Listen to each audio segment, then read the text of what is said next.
They say legends never die. But tonight, the world feels a little dimmer, a little heavier, as we come to terms with the passing of Ozzy Osbourne. It's hard to believe that the man who once bit the head off a bat, the Prince of Darkness himself, the wild-eyed voice behind Black Sabbath and decades of musical mayhem, is no longer among us. For fans, for his family, for the world of music and those who found a voice in his chaos, this loss echoes deep. Ozzy Osbourne, born John Michael Osbourne on a cold December day in Birmingham, England, in 1948, was never meant to fade quietly into the background. His life was a riotous scream against the ordinary, a relentless push against the boundaries of music, society, and sometimes, even his own body. To understand what his loss means, you have to understand the chaos and the triumphs that defined his existence. Ozzy's journey began in poverty. The foggy, industrial streets of Aston were not the kind that gave birth to rock gods. But maybe that's what forged him. As a young man, he struggled with dyslexia, was bullied, and felt out of place. Music was his escape, his salvation. It was, as he would later say, the only thing that made sense. When he joined forces with Tony Iommi, Geezer Butler, and Bill Ward, forming Black Sabbath, he didn't just join a band, he sparked a revolution. Black Sabbath didn't just play heavy metal. They invented it. Their self-titled debut album, released in 1970, is often cited as the birth of the genre.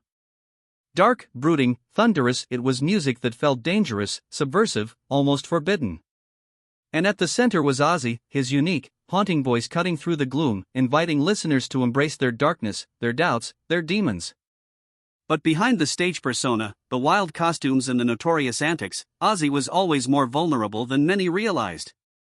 He was open about his struggles, his battles with addiction, depression, and the crushing weight of fame. "I'm not the devil," he once said. "I'm just a very naughty boy." He was self-deprecating, painfully honest, and heartbreakingly human. For those of us who watched his life unfold, he was a reminder that even our idols are flawed, and that's what makes them beautiful. The cause of Ozzy's death, ultimately, was a culmination of years of health struggles.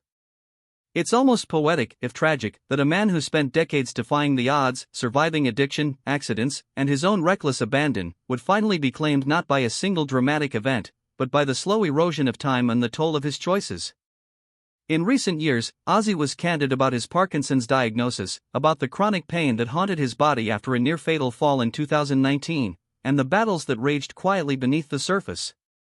He faced each day with a dark sense of humor, refusing to surrender to self-pity. "I'm not ready to hang up my boots yet," he insisted, again and again, even as his body began to betray him. When the news broke, it wasn't a shock. Ozzy himself had prepared his fans for the possibility over the past few years, but the grief was no less real.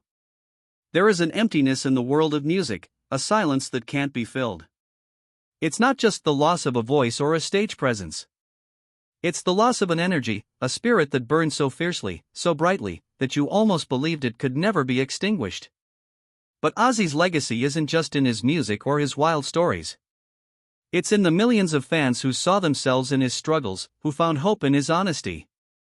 It's in the countless musicians who picked up a guitar or a microphone because Ozzy showed them it was okay to be different, to be broken, to be loud. His music was more than sound, it was survival. Who can forget the first time they heard Paranoid? The chugging riff, the urgent vocals, the sense that the world was spinning a little too fast and Ozzy was right there with you, riding the chaos. Or Iron Man, with its apocalyptic weight, a song that became an anthem for outcasts and dreamers everywhere. Or later, Crazy Train, the solo career that proved he was more than just a frontman for Sabbath, that his wildness, his heart, his unmistakable voice, belonged to the world. Through it all, Sharon was by his side, his rock, his savior, his match in every sense of the word. Their love story was as wild and tempestuous as Ozzy himself, but through decades of ups and downs, they remained partners, fighting for each other in a way that defied expectation. For those of us watching from afar, their devotion was proof that even the wildest hearts can find home. Ozzy's battles with addiction are the stuff of legend, but he never glorified them. He spoke openly about the pain, the self-destruction, the near misses with death. He made it clear that survival wasn't glamorous, it was a daily fight, one that took more courage than any on-stage performance. His willingness to speak about these struggles, to lay bare his vulnerabilities, gave hope to others facing the same darkness.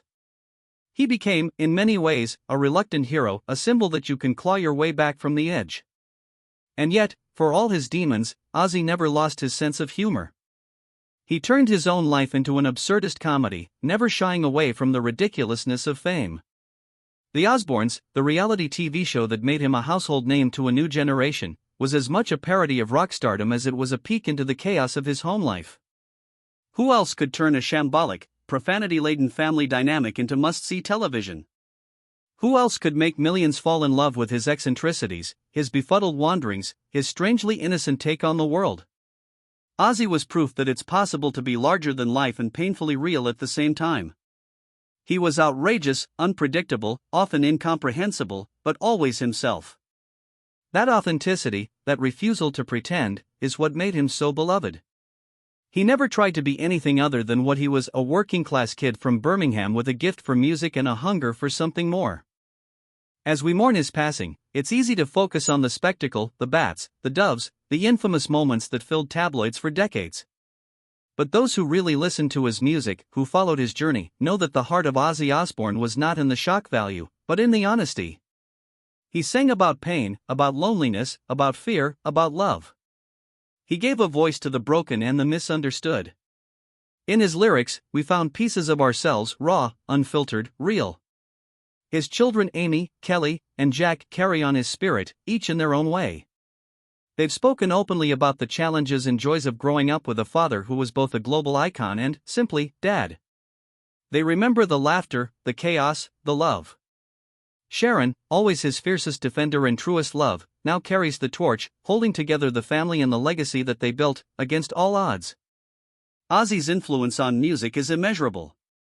He inspired generations of rockers, metalheads, and misfits. His voice shaped a genre, his presence redefined what it meant to be a star. But his influence goes beyond music, it's in the way he taught us to laugh at ourselves, to face our fears, to never apologize for who we are. As we say goodbye, we remember the moments that made us love him, the way he'd shuffle onto the stage, arms raised, a mad grin splitting his face. The way he'd talk to the crowd as if they were old friends, confessing his nerves, his gratitude, his disbelief that any of this was real.